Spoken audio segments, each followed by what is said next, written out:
Salut, c'est Ryan et aujourd'hui je vais tester la console la plus puissante au monde, la PS4 Pro. C'est parti. Juste, petit message, avant que tu regardes la vidéo, regarde-la jusqu'au bout parce qu'à la fin il y aura une annonce. Ah, et si tu vois mon iPhone des fois qui dépasse, c'est parce que je l'utilise pour m'enregistrer, donc voilà, c'est plus simple.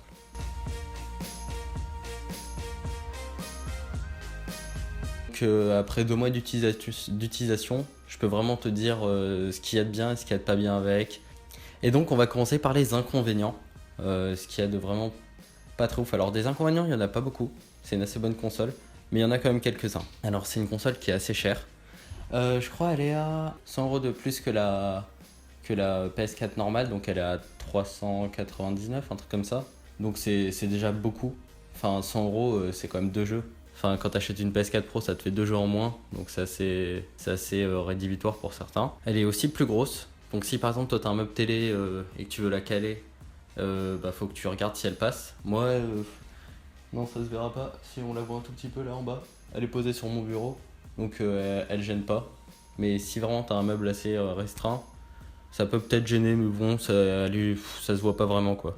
Et aussi un truc, alors moi je m'en fous total, mais pour certains ça peut gêner, elle a pas de Blu-ray 4K. C'est compréhensible dans un sens parce que voilà, Sony ils font beaucoup de lecteurs 4K, ça peut se faire de l'auto-concurrence. Si tu veux vraiment un Blu-ray 4K, soit t'en achètes un, soit tu prends pas cette console et tu vas chez Microsoft. Mais vraiment, en fait, vu que j'ai pas d'écran 4K, ça me sert à rien. Et je regarde pas de Blu-ray.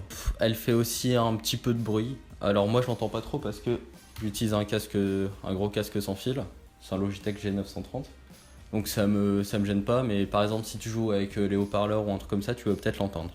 Et donc après ces petits inconvénients, on va passer au point positif. Cette console, elle est vraiment super puissante. En fait, c'est l'équivalent de PS4, c'est-à-dire qu'ils ont pris le processeur de la PS4 et l'ont mis en miroir à côté, qui fait que c'est vraiment puissant et on voit la différence, c'est 2 fois plus puissant. Au niveau des jeux, on peut avoir des meilleures résolutions, par exemple dans Battlefield ou des trucs comme ça, c'est vraiment plus joli. Et encore, c'est pas le jeu où c'est le plus marquant, c'est surtout dans les images qu'ils ont montrées de... Comment il s'appelle ce jeu déjà? De Horizon Zero Dawn, voilà. J'ai eu un peu de temps à trouver, bon. En fait, c'est-à-dire que toutes les images qu'ils ont montrées, depuis le début qui montent des images, ils les ont montrées sur PS4 Pro. Ce qui fait qu'en fin de compte, le jeu est vraiment magnifique. Et quand on voit sur PS4, il y a une très grosse différence. Et c'est là où peut-être que ça peut gêner des gens. Mais en tout cas, voilà, elle est vraiment très très puissante. Les résolutions sont meilleures, elle peut faire de la 4K natif. Pas sur des petits jeux, hein, voilà. Sinon, elle fait de l'upscale qui est très très bien fait. Il y a plus de framerate.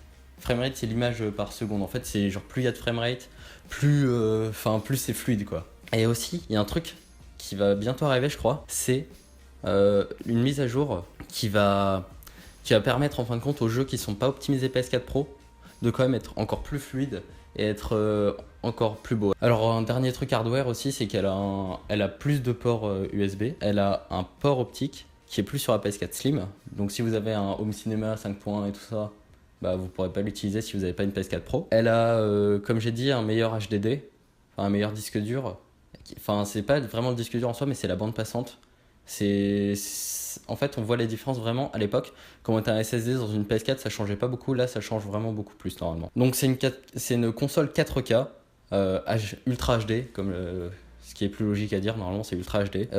Et HDR. Alors, l'HDR, c'est une technologie vraiment super super cool. Ça rend les couleurs beaucoup plus jolies, c'est beaucoup plus contrasté tout ça. Donc si t'as une télé 4K HDR, donc c'est déjà pas mal, et cette console là elle est super. Et donc tout à l'heure j'ai parlé de mise à jour, donc il y a aussi le système d'exploitation, c'est celui de la PS4 normale.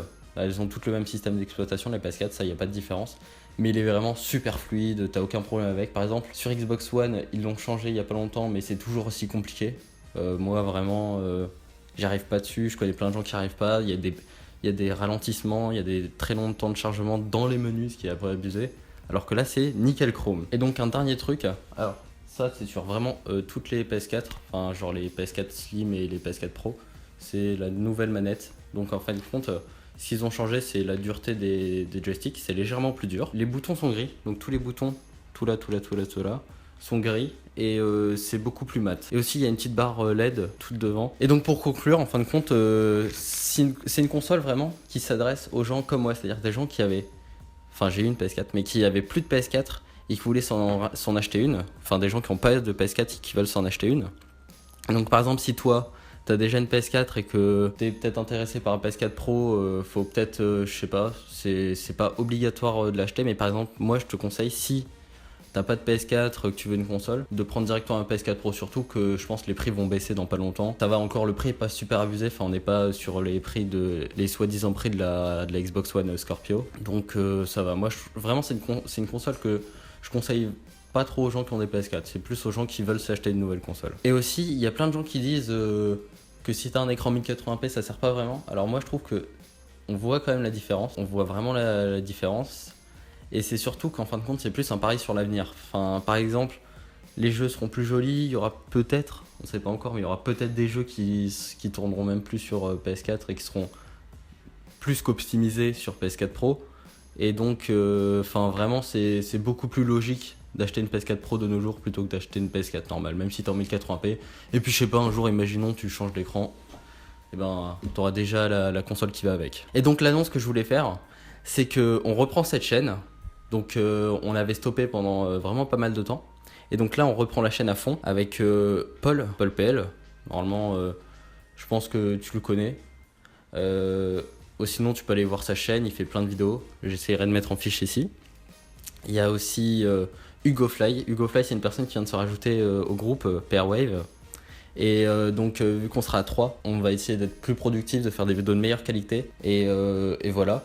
Et surtout, on s'est lancé un défi. Alors c'est un défi vraiment compliqué. C'est-à-dire que notre but c'est d'atteindre les 500 abonnés au mois d'avril. C'est-à-dire fin avril ou début avril, n'importe quand, mais au mois d'avril, d'avoir les 500 abonnés. Ça risque d'être compliqué, c'est pour ça qu'on va se mettre à fond sur la chaîne. Et si tu veux nous aider à accomplir ce défi, parce que c'est vraiment un sacré défi, tu peux partager les vidéos à tes amis, tu peux en parler autour de toi, et tu peux aussi nous rejoindre sur Facebook. Et tu peux t'abonner pour devenir un insider. Et donc je te laisse, je te dis à une prochaine vidéo. Ah oui, et j'ai oublié, n'hésite pas à lâcher un like, à mettre des commentaires, à dire ce que t'en penses toi de la PS4 Pro et tout ça. Allez, salut.